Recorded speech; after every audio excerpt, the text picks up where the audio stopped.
Hi everyone, welcome to our resourceful home. Today I will be making a curtain for this window by repurposing this unused flat sheet from a bed set. First I will need to determine the size I want. To simplify, I've chosen to use this piece and checked it on the window and it fits. If I fold the flat sheet in half, it will be perfect.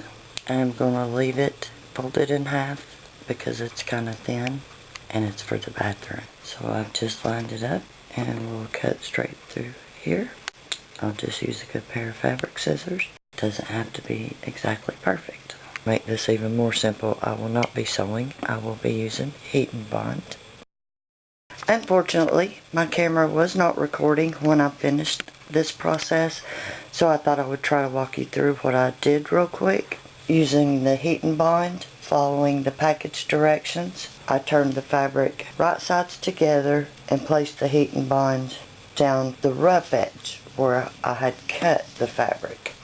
Then I flipped it right sides back out, put a strip of heat and bond along the top, leaving room for a curtain rod, and then down the sides and bottom. Simple. Next I will show you the results. There we have it, a flat sheet repurposed into a new curtain for our bathroom. Hope you enjoyed the video and maybe got some creative ideas. Thanks for watching.